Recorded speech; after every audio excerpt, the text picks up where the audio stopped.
Bueno, ahora sí vamos a empezar con el tema de congelación celular.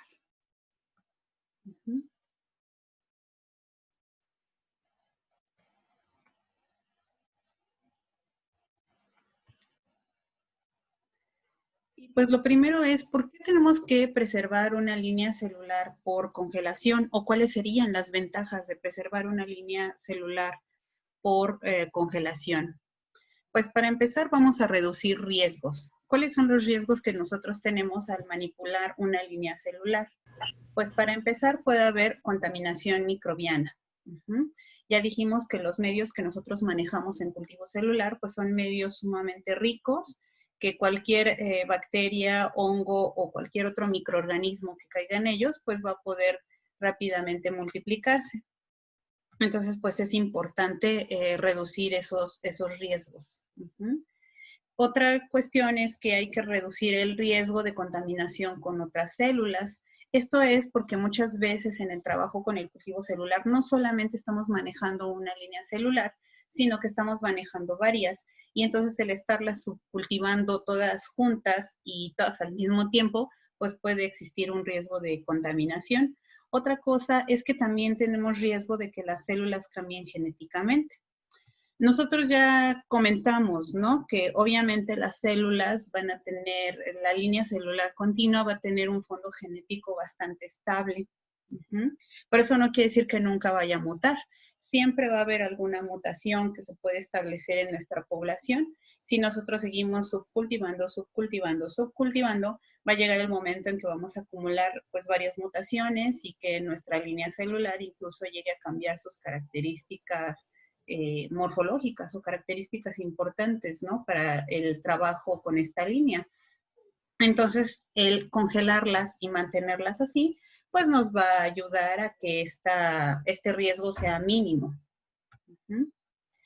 Y bueno, otra cosa también importante es que gracias a la congelación podemos hacer uso de células en un número de pase adecuado o consistente para nuestro trabajo. ¿Qué quiere decir esto? Yo puedo estar pasando mis células, ¿no? Hacer un subcultivo que es el número 1, pasarla es el subcultivo número 2 y así sucesivamente. En una línea celular ya establecida puedo llegar a tener subcultivo, no sé, 250, 300, un número ya bastante grande, ¿no? Eso quiere decir que mis células, además de que ya acumularon mutaciones, pues están ya, tienen un buen número de generaciones, ¿no? Atrás. Entonces, a veces no necesariamente va a ser lo mismo trabajar con células que están en el pase 20 que con células que están en el pase 150, ¿no? Y a lo mejor incluso nuestros resultados pueden estar modificándose por ello.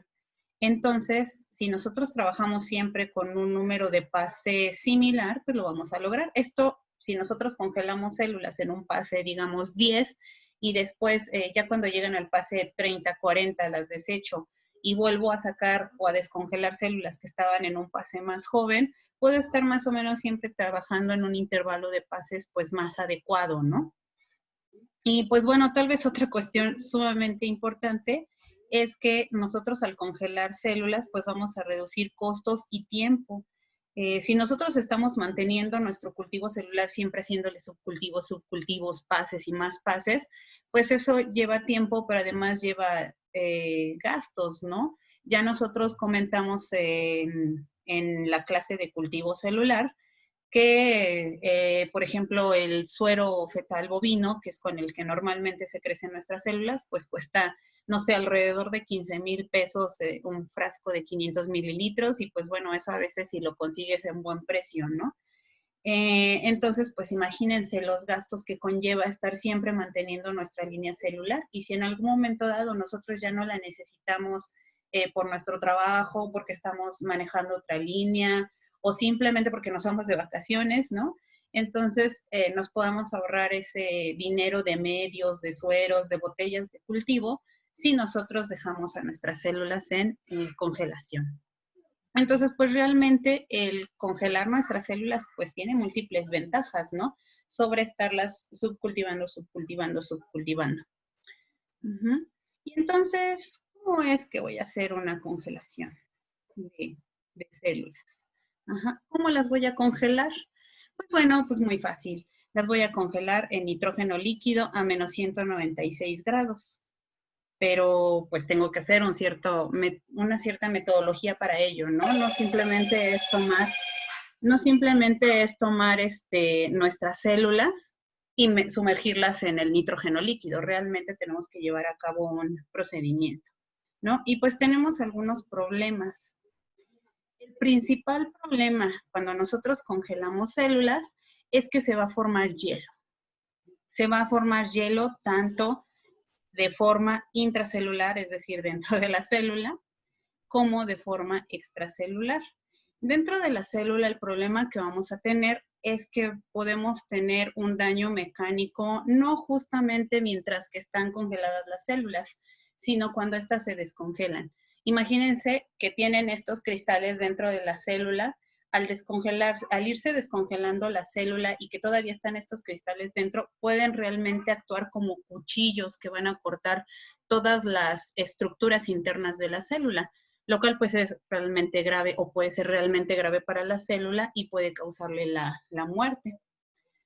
Cuando nosotros tenemos la formación de hielo extracelular, pues lo que vamos a tener es que el agua va a tender a migrar hacia afuera, pues para tratar de compensar ese desequilibrio osmótico.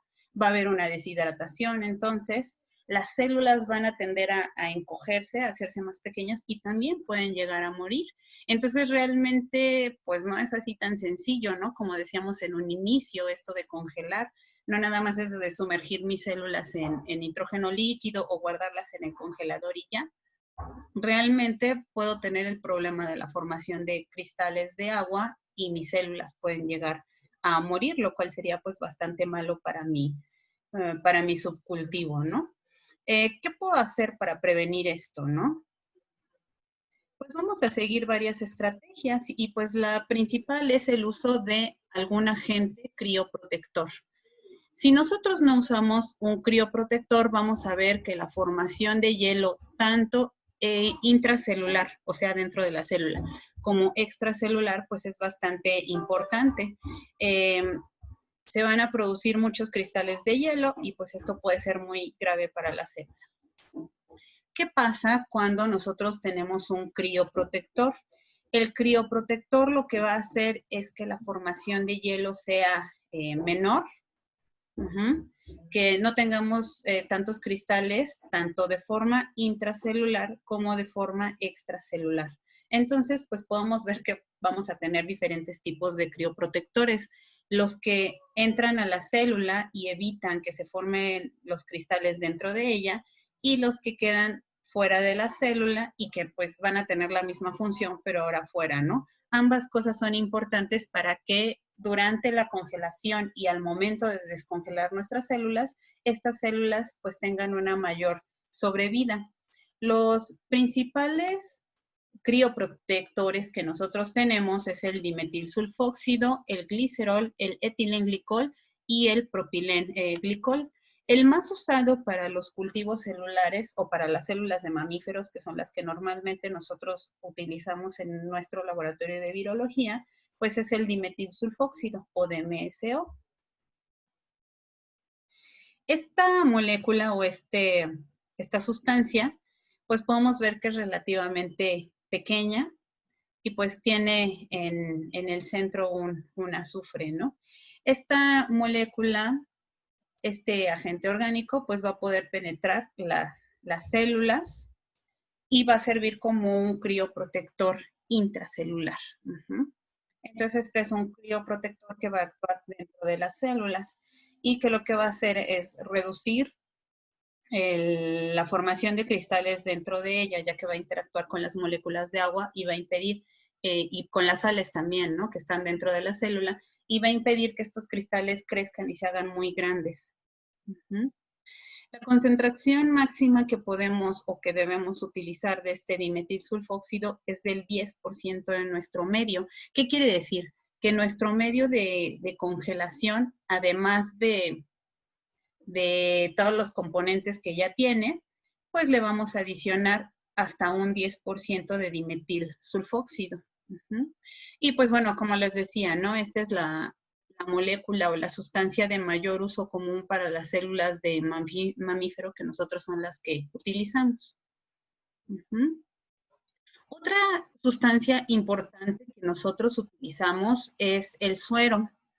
En nuestro medio de crecimiento, ya les hemos comentado, además de todos los nutrientes que lleva este suero, es importante suplementarlo con suero, ¿no? Para que le dé o le proporcione a las células todos los factores de crecimiento, las hormonas, todo lo que esta célula necesita para poderse multiplicar y poder crecer. Cuando nosotros utilizamos el suero en la congelación, pues obviamente nuestra idea no es que esta célula crezca y que esta célula tenga factores de crecimiento y que inicie, ¿no?, su ciclo de multiplicación, sino más bien la utilizamos como crioprotector. ¿Cómo es que nos va a funcionar como crioprotector? Como yo les decía, el problema también es que en el exterior se van a formar cristales. Y el suero lo que va a hacer al tener un gran contenido de sustancias y de proteínas es que va a solvatar también las moléculas de agua, o va a estar rodeado de ellas, ¿no?, todas las proteínas que están en el suero, y esto va a hacer que los cristales de agua también no sean tan grandes en el exterior. Entonces podemos decir que usamos el suero también como crioprotector. Aquí no tenemos una concentración máxima, incluso ustedes pueden congelar sus células en puro suero con dimetil sulfóxido, o pueden utilizar su medio de congelación, no sé, si sus células estaban creciendo en un 10% de suero, ahora su medio de congelación puede tener hasta un 20 o 30% de suero. Esto obviamente va a depender del tipo celular. Y estos datos pues los pueden encontrar en la ATCC, o incluso también puede ser que su propio laboratorio pues ya tenga alguna metodología o algún protocolo estandarizado, ¿no?, para ciertas células. Entonces, pues bueno, ya dijimos que pues el suero es un buen crioprotector, ¿no? O sea, en realidad sí nos va a proteger bastante bien a las células, pero bueno, en realidad no está catalogado realmente como un crioprotector. Dado que tampoco tiene una composición definida, pues no podemos conocer su mecanismo de acción pues específico. Si nosotros tenemos células que vamos a utilizar en algún ensayo clínico o algún uso clínico, ahí no se recomienda su uso, entonces tendríamos que buscar otro tipo de crioprotectores y podemos utilizar, por ejemplo, proteínas como la albúmina bovina, o podemos utilizar metilcelulosa. La idea de esto nada más es que pues haya una molécula grande, ¿no?, en el exterior, para que pues esta capture, digamos, a las moléculas de agua. También podemos tener riesgo de contaminación. Si bien los sueros están bastante bien regulados y pues en teoría nos venden un suero estéril y todo esto, muchas veces hay algunos agentes que no pueden ser detectados en el control de calidad de los sueros, como pueden ser algunos micoplasmas o algunos virus incluso, ¿no? Entonces siempre vamos a tener un riesgo de contaminación por el uso de los sueros. Y pues bueno, como ya les decía, ¿no?, los costos son variables. El suero no necesariamente lo vas a encontrar siempre a 15,000 pesos la botella, ¿no?, de medio litro. A veces lo vas a encontrar más caro, a veces lo puedes encontrar más barato, o en el caso de nuestro país, pues si son sueros de importación, pues obviamente tiene que ver con el tipo de cambio, ¿no?, que tengas con el dólar. Entonces realmente no es tan sencillo el uso de suero, pero es bastante recomendable para pues tener un buen, pues una buena calidad en tu congelación, ¿no? Otra cosa que nosotros tenemos que tomar en cuenta en la congelación es, bueno, ya les dije, ¿no?, nosotros vamos a tomar nuestras células y ¿qué hacemos? Las metemos inmediatamente a menos 196 grados. No, realmente no hacemos eso, ¿no? Tenemos que ver aquí una cuestión bastante importante, que es qué tan rápido la voy a congelar, mis células, ¿no? Nosotros ya vamos a tener los crioprotectores, como ya dijimos, ya vamos a tener dimetilsulfóxido, ya vamos a tener una concentración elevada de suero que nos pueden proteger a las células al, pues, balancear, ¿no?, el equilibrio osmótico de la célula, reducir la deshidratación y pues modificar algunas cuestiones dentro de la célula relacionadas con la solvatación del agua, ¿no? O la solvatación más bien que estas moléculas van a hacer que el agua haga sobre ellas, ¿no? Pero también es importante qué tan rápido o qué tan lento vamos a congelar nuestras células. Si nosotros hacemos un enfriamiento rápido, lo que vamos a hacer es que el hielo intracelular va a aumentar, lo cual pues ya dijimos que es bastante malo para las células, ¿no? Aquí no vamos a tener un balance adecuado osmótico y pues vamos a tener también una deshidratación de las células.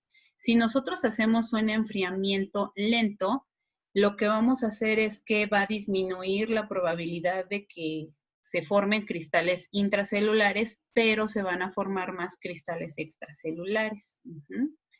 Aquí también vamos a tener un balance osmótico pues disminuido, porque pues aquí el agua va a tender a salir y entonces nuestras células se van a empezar a hacer pequeñas, porque pues el agua va a salir de ellas, ¿no? Y pues esto va a aumentar también la deshidratación, entonces también en este sentido nuestras células pueden llegar a morir. Entonces tenemos que tener un balance, ¿no?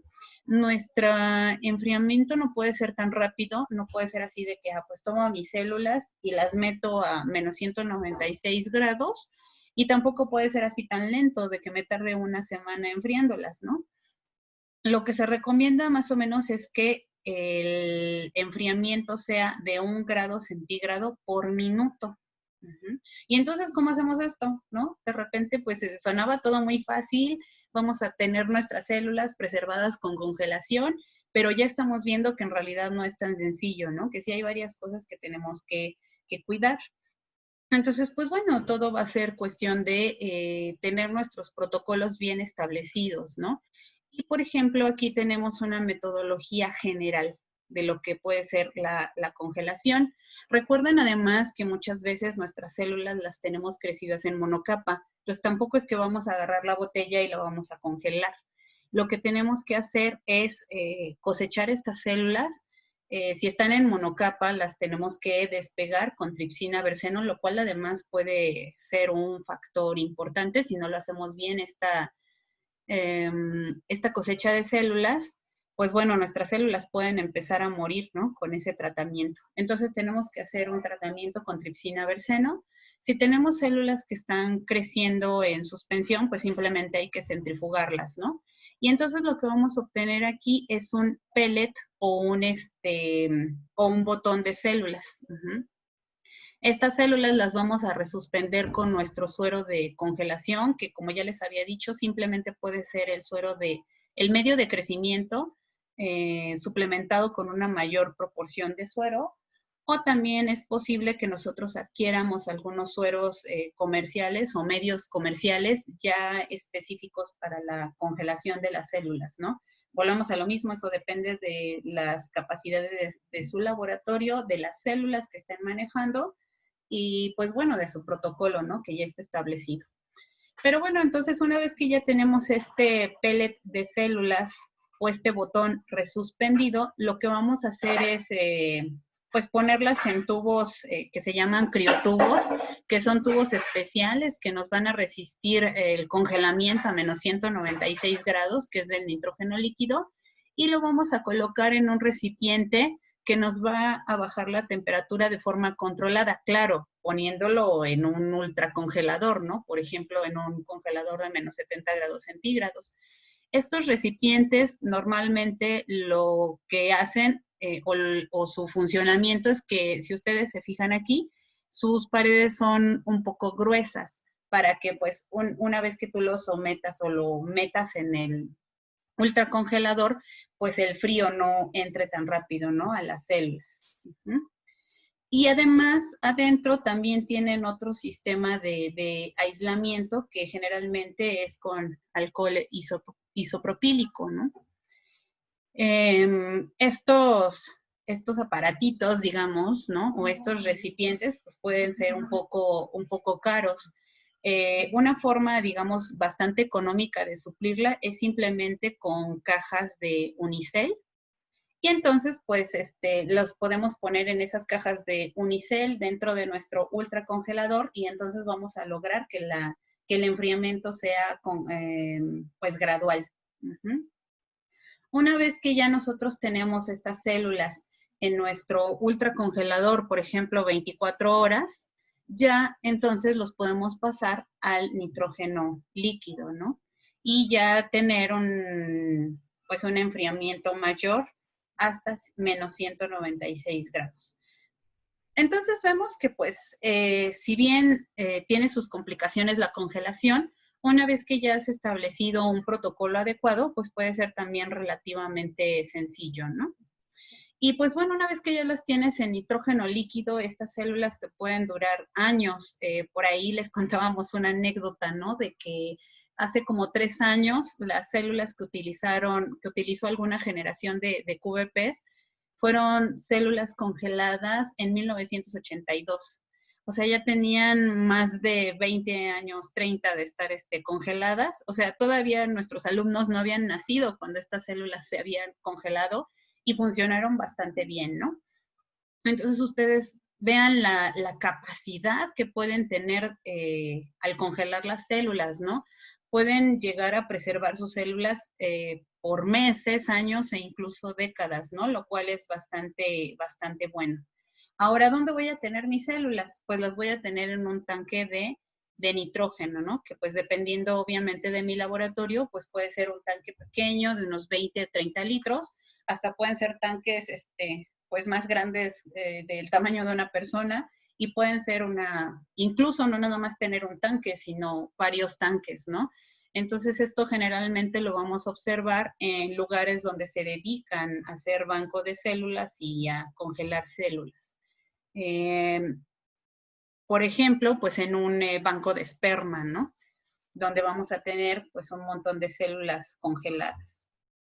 Entonces realmente es una técnica bastante buena que nos puede ayudar a preservar nuestras células, como les decía, por muchísimos años, sin necesidad de estar haciendo subcultivos. Imagínense si yo tuviera que estar haciendo un subcultivo para preservar células Vero por 30 años, ¿no? Entonces llegaría yo, no sé, al subcultivo miles, no sé qué, y pues con todos los riesgos que eso implica, ¿no? Cuando pues realmente puedo tener mis células congeladas en un tubito en nitrógeno líquido. Como les decía, ¿no? Aquí tenemos el isopropanol. Aquí este es un modelo de estos, Mr. Frosty se le llaman. Este ya es un poco más nice, ¿no? Entonces, pues bueno, dependerá de las capacidades que ustedes tengan en su laboratorio, pues para adquirir cualquiera de estos aditamentos. Y si no, pues una simple caja de unicel nos puede servir bastante bien. Ahora vamos a ver, una vez que ya nosotros necesitamos nuestras células, ¿qué es lo que tengo que hacer? Pues simplemente descongelarlas. Eso es mucho más sencillo. Lo único que tengo que hacer es tomar mi tubo de células, mi criovial, que lo tengo a menos 196 grados y ahora en lugar de hacer una descongelación lenta, la congelación había sido gradual, ¿no? Lenta. Pero ahora mi descongelación tiene que ser rápida. Paso de menos 196 a 37 grados centígrados. ¿Cómo logro esto? Con un baño María, ¿no? Muy fácil. Entonces eso es de lo más sencillo. Simplemente descongelo mi vial y lo pongo a crecer. Un protocolo de descongelación muy sencillito podría ser el siguiente, ¿no? Descongelar el vial que está a menos 196, lo voy a descongelar a 37 grados centígrados, adiciono medio de crecimiento suficiente, ¿no? De acuerdo a la botella en la que lo voy a crecer. Voy a incubar mis células a 37 grados por 24 horas. Y algo muy importante es que voy a cambiar el medio de crecimiento a las 24 horas. No debemos olvidar que nuestras células tienen dimetilsulfóxido. Este dimetilsulfóxido, si bien es un crioprotector y nos sirvió para proteger a nuestras células durante la congelación, cuando nosotros lo ponemos a temperatura ambiente puede ser tóxico para las células. Y además lo tenemos en una concentración importante, ¿no? Al 10%. Obviamente, cuando yo adiciono aquí mi medio de crecimiento, si yo tenía, no sé, las células resuspendidas en 1 mililitro de medio de congelación, y yo tengo una botella de 25, pues por lo menos le estoy poniendo unos 4 o 5 mililitros más de medio. O sea, ya estoy diluyendo un poco mi dimetilsulfóxido. Si lo pongo en una botella más grande, pues obviamente la dilución de mi dimetilsulfóxido va a ser mayor, pero no lo estoy retirando. Entonces, por eso es muy importante cambiar el medio de crecimiento, pues una vez que ya las células se han adherido. Incluso este cambio de medio puede llegar a ser a las 6, 8 horas, ¿no? Dependiendo de mi tipo de células. Pero bueno, un protocolo bastante general, pues podría ser a las 24 horas. Una modificación de este protocolo que puede ser muy buena es que una vez que descongelamos el vial, se adiciona medio de crecimiento, pero esto no se pone en la botella a crecer, sino que se hace una centrifugación para eliminar ahí el dimetilsulfóxido, y entonces sí, mi botoncito de células lo resuspendo y ya lo coloco en medio de crecimiento, ahora sí, sin el dimetilsulfóxido. Este protocolo pues sí mejora, ¿no? La sobrevida de las células. La desventaja podría ser que, bueno, al centrifugar las células se van a maltratar un poco, pero bueno, al final también se van a maltratar si nosotros las dejamos con el dimetilsulfóxido, ¿no? Entonces, habrá que evaluar y ver, dependiendo del tipo celular, pues también va a ser los resultados, ¿no? Que vamos a tener con cada uno de estos métodos. De nuevo, pues va a depender de su laboratorio y de los protocolos que ya tengan establecidos, o incluso, ¿no? Puede ser que en su laboratorio estén manejando este protocolo y ustedes ahora, como ya saben, que pueden modificar esto de adicionar simplemente el medio de crecimiento y cambiárselo a las 24 horas, lo pueden cambiar por una centrifugación, pues a lo mejor ustedes pueden llegar a implementar una mejora en ese laboratorio y tener una mejor supervivencia de las células, ¿no? Y entonces, bueno, ya estamos hablando de supervivencia de las células y todo esto, entonces, ¿cómo sé, no? Que todo mi protocolo desde la congelación hasta la descongelación, pues es adecuado, ¿no? ¿Cómo sé que pues realmente estoy preservando mis células, ¿no? Bueno, pues lo primero es, ¿cuál es mi objetivo, no? Yo congelo células, pues claro, para preservarlas, pero para después también poder recuperar esas células. Entonces, lo primero es que si yo logro la recuperación de esas células, pues mi congelación fue adecuada y mi congelación fue exitosa, ¿no?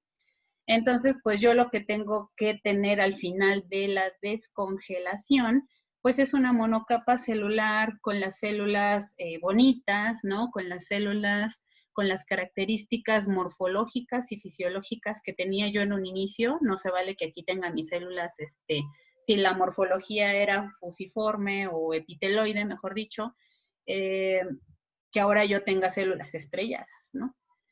Entonces, pues tengo que tener la misma morfología, tengo que llegar a una monocapa de células. Eso pues ya me diría que tuve éxito, ¿no? Otra forma que podría ser también bastante fácil de observar y de medir mi éxito es verificar la viabilidad. Nosotros ya hemos comentado, ¿no? Que podemos ver que nuestras células están viables simplemente con el método de exclusión del colorante usando azul tripano. Y entonces es súper sencillito. Tomamos una alícuota de mis células, incluso lo puedes hacer al momento de la congelación, antes de meter mi vial a congelar, puedo tomar una alícuota de esas células y medir qué porcentaje de viabilidad tengo, cuántas de ellas están vivas. Y desde ahí yo puedo ir evaluando, ¿no? Si tengo un elevado porcentaje de viabilidad, pues mi método de congelación fue adecuado. Si no, pues bueno, ya puedo ir pensando que necesito congelar más células, ¿no? Y pues obviamente al momento de descongelar también puedo hacer lo mismo. Puedo hacer una cuenta de células viables, calcular el porcentaje de viabilidad y pues ver, ¿no? Qué tanto estas células sufrieron durante el proceso de descongelación. Obviamente, si mi proceso fue malo, pues mi porcentaje de viabilidad va a bajar con respecto al porcentaje de viabilidad que tenía al momento de congelar. Entonces, estas son las formas en las que nosotros podemos verificar que nuestra congelación fue adecuada y pues también, por lo tanto, nuestra descongelación. Bueno, ya para finalizar, pues bueno, me encontré esta imagen que me parece bastante buena, porque pues nos dice en realidad cuál es el camino que está siguiendo nuestro cultivo celular, ¿no? Nosotros tenemos un cultivo que a lo mejor tenemos almacenado desde 1982 o desde el 2000 o desde enero del 2020. Entonces lo tenemos almacenado en nuestros tanques de nitrógeno, lo descongelamos, empezamos a crecer las células, ¿no? A propagarlas, a hacer el mantenimiento por medio de pases.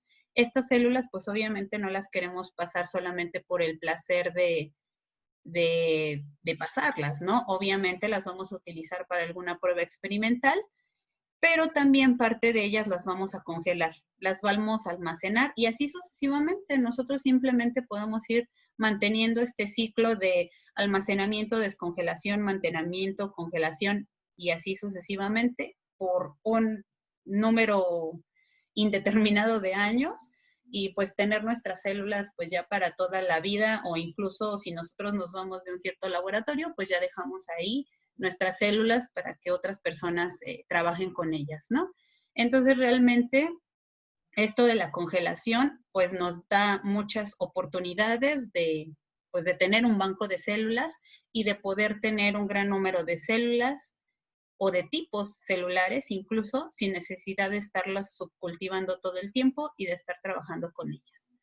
Bueno, pues eso sería todo por esta clase. Agradezco su presencia y pues bueno, nos vemos en la siguiente oportunidad. Gracias, profesora. Gracias, profesor. Gracias, profesora. Hasta luego. Gracias, profesora.